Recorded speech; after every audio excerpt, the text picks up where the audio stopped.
Traders good evening and welcome back to the channel SKN। और आज हम discuss करने वाले हैं particularly bank Nifty, fin Nifty and कुछ बैंकिंग स्टॉक्स जो बहुत ज़्यादा ही कंट्रीब्यूट करते हैं fin Nifty and bank Nifty दोनों में ही।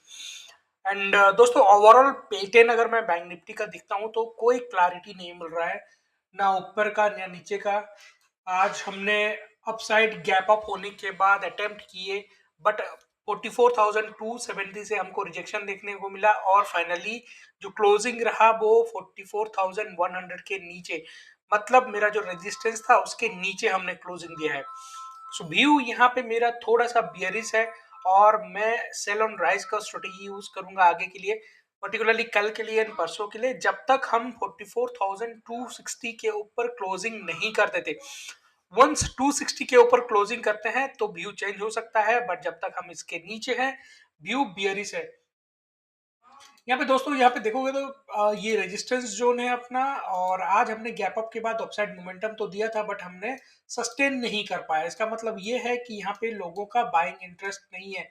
छोटा मोटा सा जो भी बायर्स है वो एंट्री कर रहे हैं, बट बड़े प्लेयर्स एंट्री बिल्कुल भी नहीं कर रहे, एंड जिसकी वजह से हमको ये लास्ट में डाउन साइड या फिर प्रॉफिट बुकिंग देखने को मिला है। और आप देखोगे तो 3 दिन से पर्टिकुलरली एफआईज भी सेलिंग स्टार्ट कर दिए हैं थोड़ा बहुत क्वांटिटी में। सो ओवरऑल पैटर्न बियरिश है।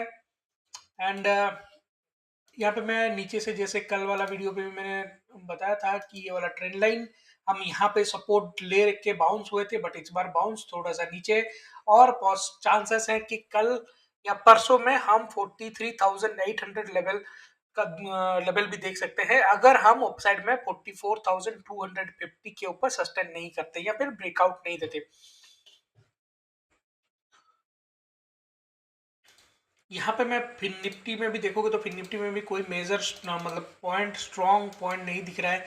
आज हमने 19,500 का रिजेक्शन देखा था, और कल अगर हम गैप अप यहाँ पे फ्लैट, यहाँ पे थोड़ा सा मार्जिनल गैप डाउन खोलते हैं और प्राइस हमको ऊपर की तरफ अप्रोच करता है तो हम यहाँ पे कॉल सेल कर सकते हैं। 19,500 के आसपास कॉल सेल कर सकते हैं। छोटा सा स्टॉप लॉस 900 एंड 550 का स्टॉप लॉस रहेगा, और नीचे की तरफ अपना जो टारगेट रहेगा 19,322। ठीक है दोस्तों। सो आ जाते हैं मेजर बैंक्स जो कंट्रीब्यूट करते हैं bank Nifty and fin Nifty दोनों में।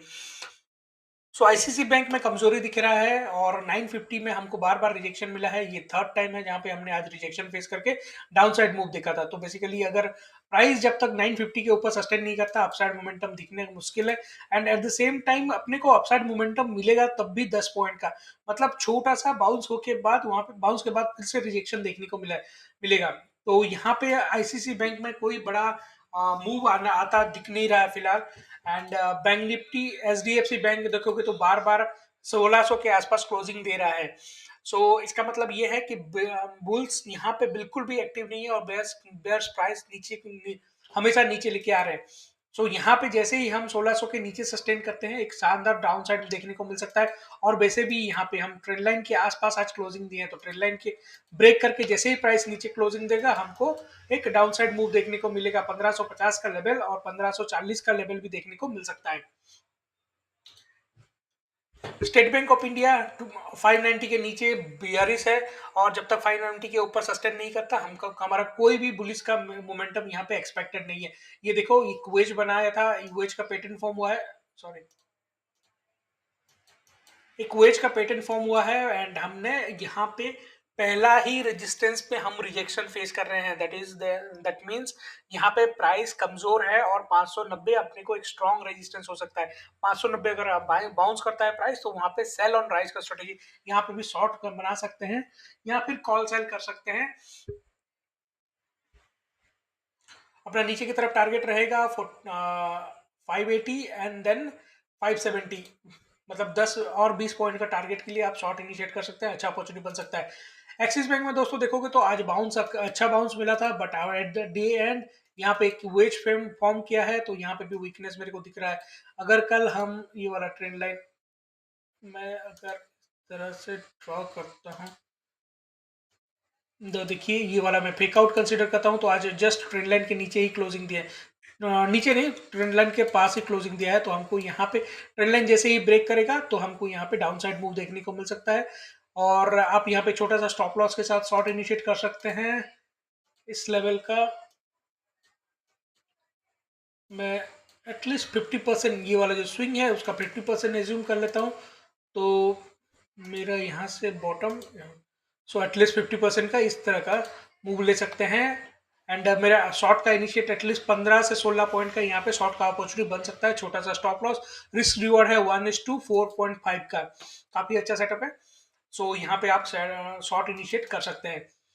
एंड अभी आ जाते हैं बैंकिंग स्टॉक्स में, और क्या बचा, इंडसइंड बैंक देख लेते हैं। इंडसइंड बैंक में भी यहाँ पे ब्रेकआउट हुआ है, बट सस्टेन, ब्रेकआउट आज सस्टेन कर लिया, कल सस्टेन कर पाता है तो बढ़िया बात है, नहीं तो यहाँ पे भी शॉर्ट बन सकता है। इसको भी नजर में रखें दोस्तों, यहाँ पे भी शॉर्ट का अपॉर्चुनिटी बन सकता है। कल जैसे ही प्राइस 1290 या 1300 के नीचे आता है तो यहाँ पे शॉर्ट का अपॉर्चुनिटी दरवाजा खुल जाएगा फॉर ए टारगेट ऑफ 1280 का स्टॉप, मतलब टारगेट, छोटा सा स्टॉप लॉस। यहाँ पे आप इस तरह से शॉर्ट का अपॉर्चुनिटी निकाल सकते हैं, मार्जिनल स्टॉप लॉस।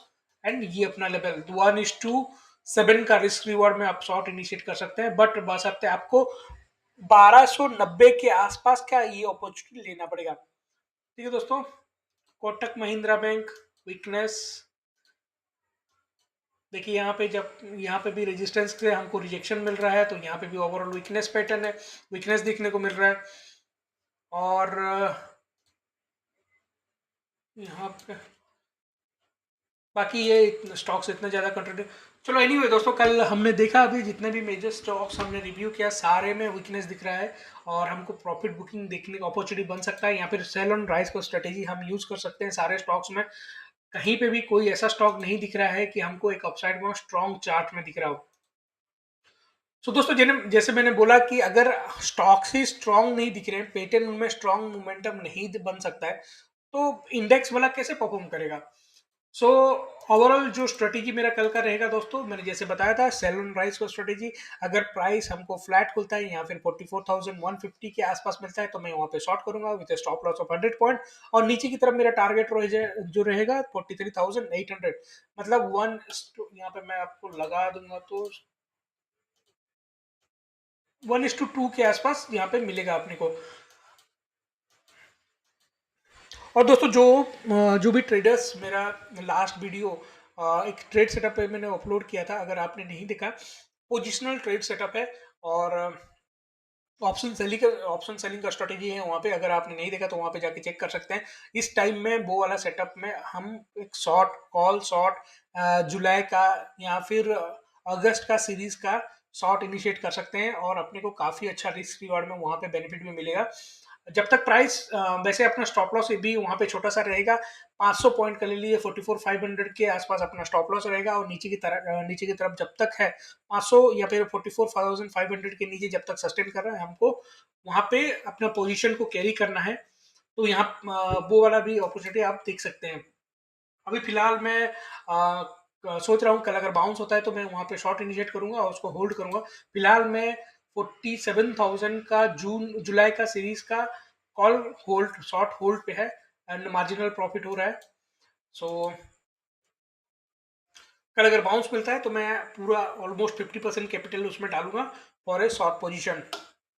मेरा स्टॉप लॉस जो रहेगा यहाँ पे मात्र 300 पॉइंट का रहेगा, और नीचे की तरफ मैं टारगेट रखूंगा उसको 41,000 का एटलीस्ट, क्योंकि यहाँ पे ट्रेंड जो लग रहा है वो बियरिश है। और यहाँ पे जैसे ही हम ट्रेंड लाइन को ब्रीच करके नीचे की तरफ आते हैं, हमको एक डाउन साइड मूव मिल सकता है। वैसे भी विक्स काफी ज्यादा ड्रॉप हो चुका है, और यहाँ पे लॉन्ग करने का अपॉर्चुनिटी कहीं पे भी नहीं दिख रहा है।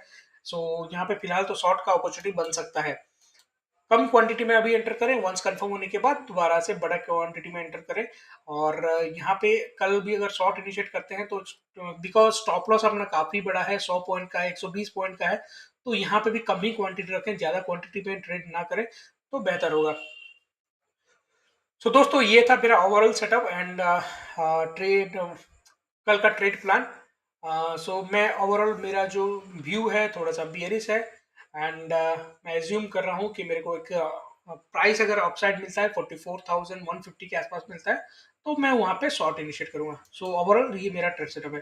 एंड अगर आपको ये एनालिसिस समझ में आया, पसंद आया, तो आप कमेंट एंड शेयर ज़रूर करें और बताएं मैं अगर कहीं पे गलत हूँ, एंड लाइक एंड सब्सक्राइब करें। Thank you so much.